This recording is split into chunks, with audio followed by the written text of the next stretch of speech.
जय श्री राम, जय आयुर्वेद। हमारे ऋषियों, मुनियों, महर्षियों तथा आयुर्वेदाचार्यों ने प्रकृति के साथ सामंजस्य बिठाते हुए सामान्य मानव जीवन की जो पद्धति विकसित की थी, वर्तमान समय में वैज्ञानिक प्रगति के इस दौर में हमने लगभग उसे विस्मृत कर दिया है। परिणाम स्वरूप हमारा खान पान, रहन सहन, आचरण, विचार, स्वभाव सब ज़्यादातर तकनीक के अधीन हो गया है, जिससे सामान्य समाज भौतिक विज्ञान, रसायन विज्ञान और इलेक्ट्रॉनिक विज्ञान में उलझ कर रह गया। आयुर्विज्ञान और शरीर विज्ञान लगभग विस्मृत कर दिया गया है, जिसका परिणाम ये है कि आज मानव समाज तमाम तरह की आधियों व्याधियों से ग्रस्त है। यदि हम आयुर्वेद के कुछ सामान्य जनजीवन के सूत्रों को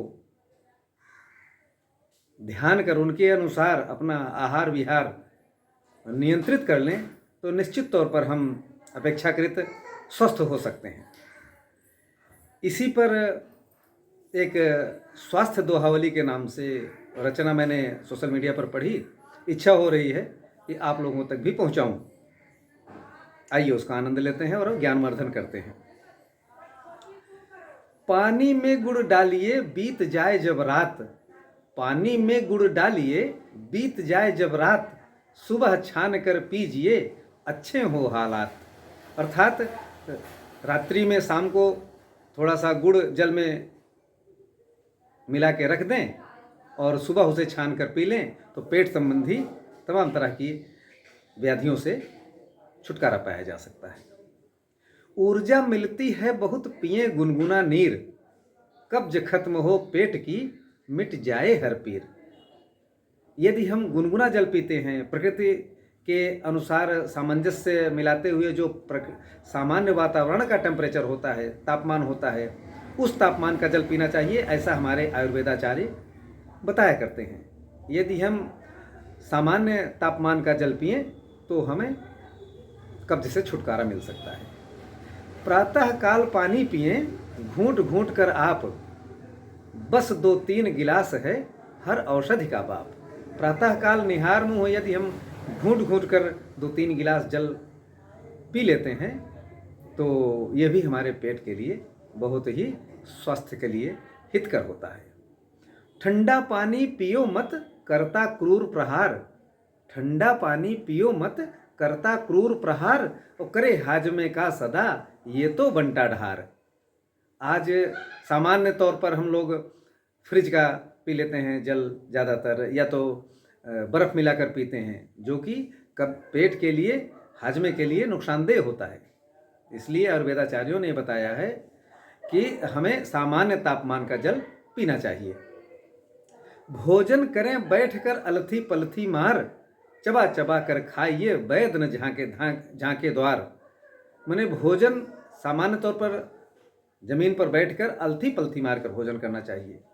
आज के एलोपैथिक डॉक्टर भी इस चीज़ को स्वीकार करते हैं कि जब हम अलथी पलथी मार कर बैठ कर भोजन करते हैं तो हमें हमारी आंत को सपोर्ट मिलता है, जिससे हमें पेट की तमाम तरह की व्याधियों का होने की संभावना लगभग समाप्त हो जाती है। लेकिन इस वैज्ञानिक प्रगति के युग में बड़ा मुश्किल होता जा रहा है ये सब। प्रातः काल फल रस लो दोपहर लस्सी छाछ, प्रातः काल फल रस लो दोपहर लस्सी छाछ, और सदा रात में दूध पी सभी रोग का नाश। फल या फल का रस प्रातः काल लेना चाहिए, दोपहर में लस्सी, छाछ अर्थात मट्ठा, इन सब का सेवन करना चाहिए, और रात में ही सदैव दूध लेना चाहिए। शाम को भोजन के उपरांत दिन में दूध लेने से कहा जाता है कि गैस उत्पन्न होता है, ये पेट में व्याधि पैदा करता है। इसलिए आयुर्वेद के अनुसार इस प्रकार से हमें प्रातःकाल फल का रस, दोपहर में लस्सी छाछ और दही, और रात्रि में दूध का सेवन करना चाहिए। एल्यूमिनियम के पात्र का करता जो उपयोग, आमंत्रित करता सदा वह 48 रोग। एल्युमिनियम के पात्र पूर्व समय में भी जब इतनी वैज्ञानिक प्रगति नहीं थी तो बुजुर्ग भी इतनी व्यवस्था न होने के बावजूद भी एल्युमिनियम के पात्र से बचते थे, उसका उपयोग नहीं करते थे। उनको भी पता था कि एल्युमिनियम पात्र से नुकसान होता है, स्वास्थ्य के लिए हानिकर होता है।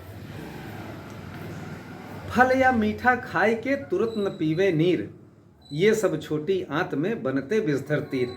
फल या मीठा खाने के पश्चात तुरंत जल नहीं पीना चाहिए। आयुर्वेद कहता है कि ये सब छोटी आंत में जाके हानि पैदा करते हैं, समस्या पैदा करते हैं। चोकर खाने से सदा बढ़ती तन की शक्ति। यदि हम चोकर युक्त भोजन करते हैं, आटा की रोटी खाते हैं, तो हमारे पेट के लिए, पाचन के लिए उपयोगी होता है। गेहूं मोटा पीसिए दिल में बढ़े विरक्ति।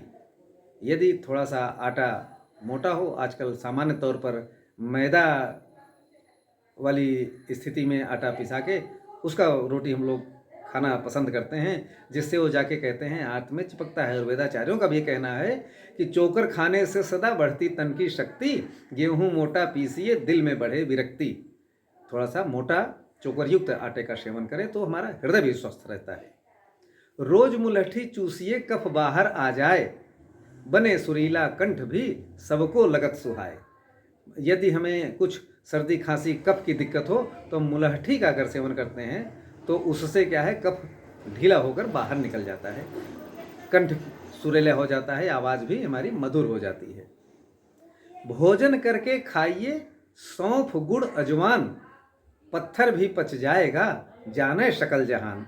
भोजन के पश्चात यदि हम सौंफ, गुड़, अजवाइन इनका सेवन करते हैं नियमित तौर पर, तो ये आयुर्वेद ये कहता है कि कुछ भी हम खाए हों वो सब पच जाता है।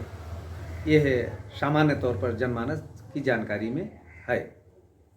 लौकी का रस पीजिए चोकर युक्त पिसान, तुलसी गुड़ सेंधा नमक हृदय रोग निदान। लौकी का रस, चोकर युक्त आटा, तुलसी की पत्तियां, गुड़ और सेंधा नमक, यदि इन हम 5 चीज़ों का सेवन करते हैं तो हृदय रोग होने की संभावना समाप्त हो जाती है। और यदि हृदय रोग, हृदय की कोई व्याधि होती है तो वो भी नियंत्रित हो जाती है, ठीक हो जाती है, ऐसा आयुर्वेद कहता है। प्रात दोपहर लीजिए जब नियमित आहार। प्रातःकाल दोपहर में जब भोजन करने के पश्चात 30 मिनट की नींद लो, रोग न आवे द्वार। यदि आधे घंटे हम विश्राम कर लेते हैं, हल्की सी झपकी ले लेते हैं, नींद ले लेते हैं, तो आयुर्वेद ये कहता है कि हम पेट से स्वस्थ रहेंगे। और सामान्य तौर पर कहा जाता है पेट से ही तमाम तरह की आदियाँ व्याधियाँ बन ठन के निकलती हैं। तो यदि प्रात दोपहर लीजिए जब नियमित आहार, 30 मिनट की नींद लो, रोग न आवे द्वार। भोजन करके रात में घूमे कदम हजार, डॉक्टर ओझा वैद्य का लुट जाए व्यापार। यदि हम शाम का भोजन करते हैं, रात्रि के भोजन के पश्चात कुछ कदम टहल लेते हैं, सामान्य तौर पर 1000 कदम, 100, 200, 300 मीटर यदि हम टहल लेते हैं तो क्या है, पेट में किसी तरह की अपच, कब्ज, इस तरह की संभावना समाप्त हो जाती है। डॉक्टर ओझा वैद्य का लुट जाए व्यापार कहने का आशय है कि हमें किसी तरह की दिक्कत नहीं होगी तो हमें डॉक्टर, वैद्य इन सब के पास जाने की आवश्यकता नहीं पड़ेगी। घूंट घूंट पानी पियो रह तनाव से दूर, एसिडिटी या मोटापा होवे चकनाचूर। यदि हम सामान्य तौर पर जो जल पीते हैं, बोतल से आजकल पी लेते हैं, गिलास से एक साथ पी जाते हैं, आयुर्वेद कहता है कि जल को थोड़ा थोड़ा करके घूंट घूंट पीना चाहिए और इससे किसी तरह का तनाव से दूर रहने का प्रयास करना चाहिए, निरर्थक। जिससे क्या होता है, एसिडिटी और मोटापा इन 2 तरीकों से फैलता है।